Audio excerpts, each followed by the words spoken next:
सबको हार्दिक शुभकामनाएं नवरात्रि के लिए। तो मैं आज आपके सामने में बोलने जा रहा हूँ शक्तिपीठों के बारे में। हम सब जानते हैं 51 शक्तिपीठ है। क्या हम ये पता है कि शक्तिपीठों का निर्माण कैसे हुआ? नहीं।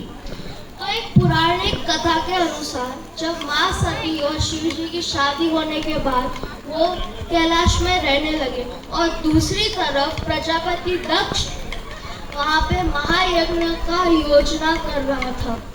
वहाँ पे सारे देवताओं को न्योता दिया गया था सिवाय शिव भगवान को। ये बात लेकर नारद मुनि कैलाश पर्वत की ओर गए और वहाँ पे माँ सती को बोला कि आपके पति को न्योता नहीं दिया गया है।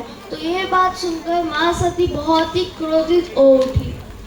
तो उन्होंने कहा कि मुझे जाना पर मैं कैसे जा सकती हूँ। तो नारद मुनि ने कहा कि बेटियों को अपने खर्चाए में कोई किसी की न्योता की जरूरत नहीं है। तो वो महायज्ञ की ओर चले गए और वहाँ पर पहुँचने के बाद प्रजापति दक्ष को कहा कि आप शिव जी को क्यों न्योता नहीं दिए।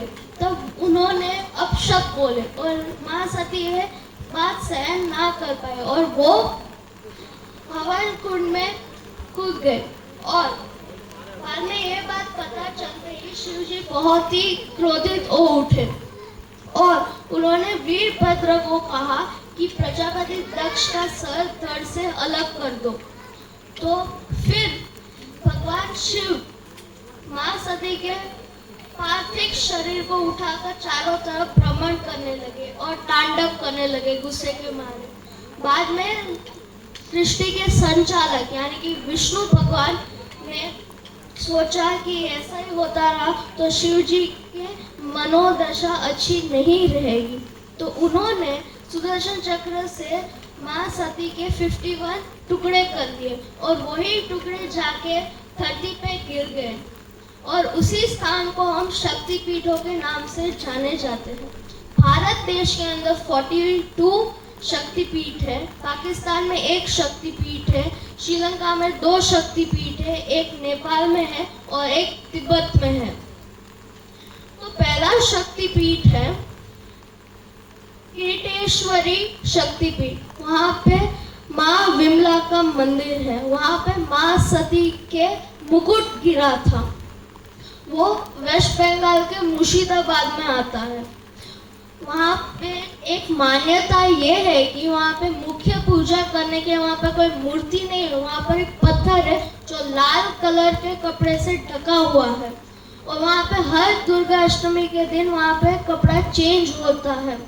बहुत साल पहले ये मंदिर टूटा हुआ था। वहाँ के राज परिवार ने ही उनका निर्माण किया और उनके राज परिवार के कुलदेवी विमला देवी भी है। और आप लोग सोचेंगे कि वहाँ पर तो पत्थर है, मुकुट तो नहीं है। मुकुट मंदिर के दूसरी तरफ वहाँ राज परिवार के रानी के पास है।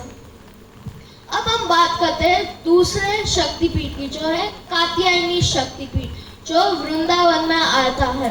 वहाँ पर माँ सती के बाल गिरे थे और वो एक कथा के अनुसार वहाँ पे एक मान्यता है राधा को कृष्ण को पाने के वहाँ पर ही माँ कात्यायनी की पूजा की थी वहाँ पर।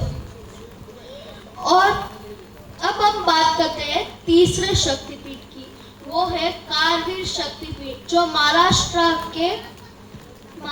के कोल्हापुर जिले में आता है। वहाँ पे माँ सती के 3 नेत्र गिरे थे। और आप सोच रहे हैं 3 नेत्र का मतलब क्या है? 3 नेत्र का मतलब होता है माँ काली, माँ लक्ष्मी और माँ सरस्वती का प्रतीक माना जाता है। वहाँ पे एक कथा के अनुसार जब माँ लक्ष्मी विष्णु भगवान से नाराज होकर वो धरती पे आए थे तो वो महाराष्ट्र के एक गांव में बस गए थे। वहाँ पर एक कोला नामक एक राक्षस था जो सारी तरफ आतंक फैला रहा था। तो ये तो सिर्फ बहाना था, विष्णु भगवान से रूठ कर वो नीचे आ गए। वो तो सिर्फ उनके भक्तों को बचाने के लिए। जब माँ उनका वध कर रही थी तब उस राक्षस ने कहा मुझे मरने के समय मुझे एक अंतिम इच्छा है कि ये शहर का नाम मेरे नाम से पड़ जाए। तो तब से उस शहर का नाम कोल्हापुर पड़ गया। और उस मंदिर का नाम तो आपको पता है, पर वो उसके अंदर माता का नाम है अंबाबाई। Thank you. बोलो जय माता दी।